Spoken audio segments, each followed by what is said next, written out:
जैसे बच्चे की बीमारी की दवा के लिए या छोटा सा एक घर के लिए जिसकी छत हमेशा चूती रहती है, जो ताड़ी दारू से पारंपरिक रूप से जुड़े हुए हैं। चूंकि हमारे यहाँ अब ताड़ी और दारू दोनों पर प्रतिबंध लग गया है, हम नहीं कर सकते हैं, तो नीरा का चलन हमारे वहाँ जीविका ने पहली बार ये दिखाया कि नीरा भी कोई चीज होती है और हमारे यहाँ उसका चलन बढ़ रहा है। दारू से जुड़े हुए जितने परिवार थे, हम लोगों ने उनको मैक्सिमम कोशिश किया कि सतत जीविकोपार्जन योजना में उन लोगों को ले लें अपने साथ और उनको अब दूसरे चीजों में इंगेज करा करके, यानी छोटे छोटे रोजगार हैं जैसे मुर्गा खस्सी का मीट हो गया, मछली हो गया, या छोटी और दुकान राशन किरासन या सब्जी फल, ऐसे चीजों से हम उनको जोड़ रहे हैं और उनको आगे बढ़ा रहे हैं। नमस्कार, मैं अविनाश विश्वास और आज आप मुझे देख पा रहे हैं तिलोथू के जीविका कार्यालय से और मेरे सामने सर मौजूद हैं और इनसे इनका परिचय जानेंगे और जानेंगे कि किस प्रकार से जीविका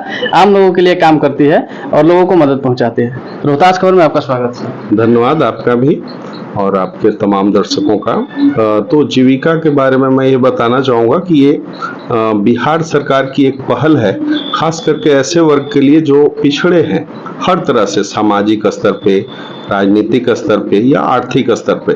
तो हम लोग जीविका के माध्यम से इस वर्ग को चिन्हित करते हुए और उनका हर स्तर पे उत्थान करते हैं। तो सबसे पहले उनका आर्थिक सशक्तिकरण होता है, जिसमें उनको बचत सिखाई जाती है।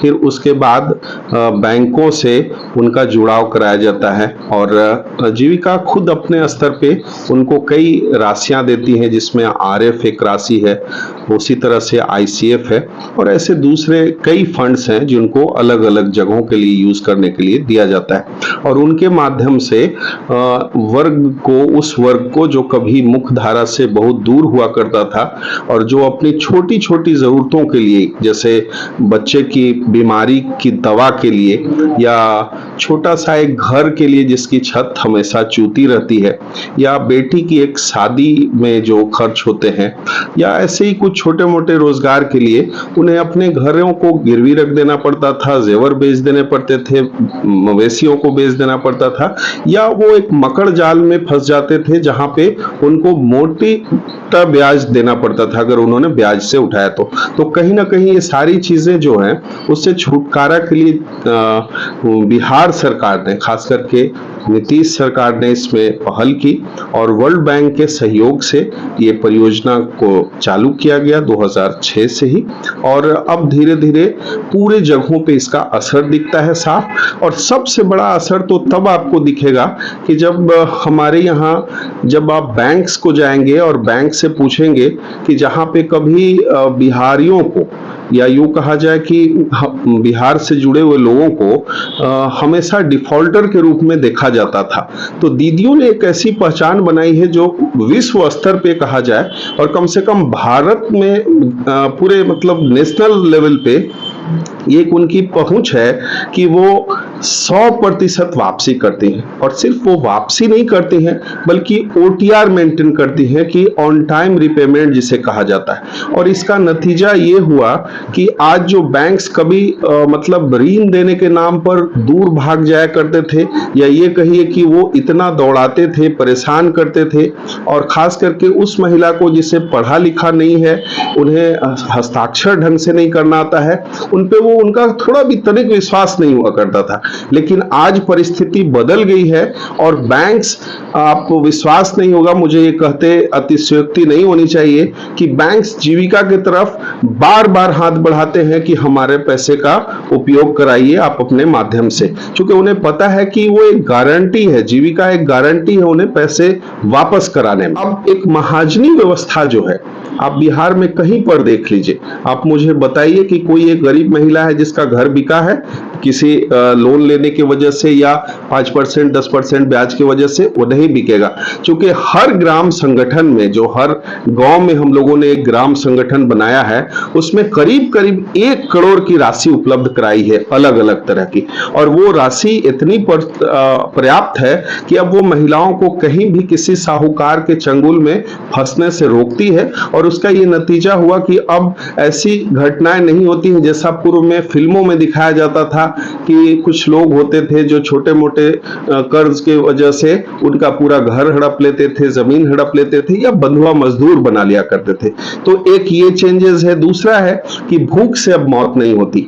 बिहार में भूख से मौत नहीं होने में जीविका की बहुत बड़ी भूमिका है, क्योंकि हमारे हर ग्राम संगठन में यानी हर ग्राम स्तर पे एक हमारा FSF फंड होता है जो फूड सिक्योरिटी फंड है, यानी ये गारंटी देता है अपने सदस्यों को कि अगर आपके पास 3 से 6 महीना तक आपकी आमदनी नहीं हो पा रही, किसी तरह से परिवार जो है वो उसका कमाऊ सदस्य बीमार है या वो नहीं कमा पा रहा है, तो हमारे पास इतनी राशि होती है कि हम उस व्यक्ति को 6 महीना तक बैठा करके अनाज दे, और जब उसकी स्थिति सुधर जाती है तो थोड़ा थोड़ा करके उनसे हम वो दी गई राशि वापस ले लेते हैं।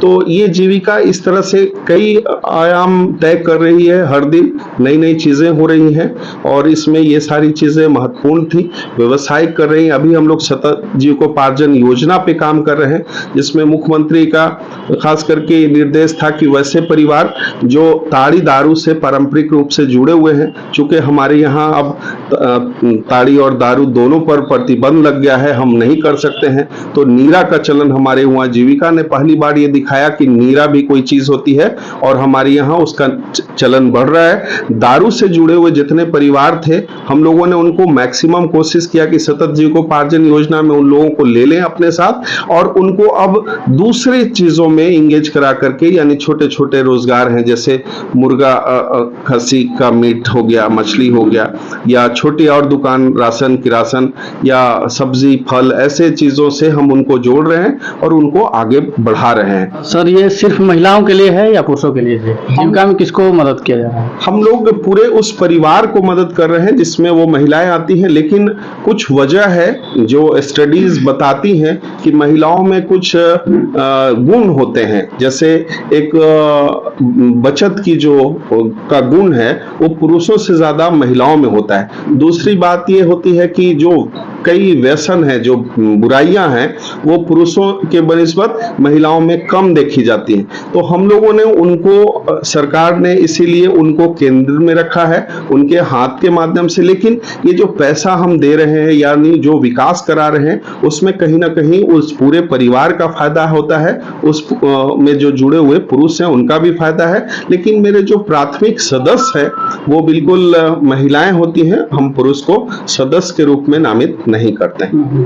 तो जीविका में शामिल होने के लिए क्या क्राइटेरिया है? कोई भी शामिल हो सकता है क्या? जी बिल्कुल, जीविका में शामिल होने के लिए बस ये है कि वो गरीब होने चाहिए। क्योंकि हमारा जो सोशियो इकोनॉमिक कंडीशन है, यानी हम देखते हैं कि एक तरह के जो लोग हैं समाज में और वो गरीब हैं, उनका एक समूह बनाते हैं। तो अगर उसमें किसी अमीर व्यक्ति को जोड़ लिया जाएगा तो उनके साथ उनका मेल नहीं बैठेगा, वो कैप्चर कर लेंगे पूरे समूह को या उसका मतलब उस पर हावी रहेंगे।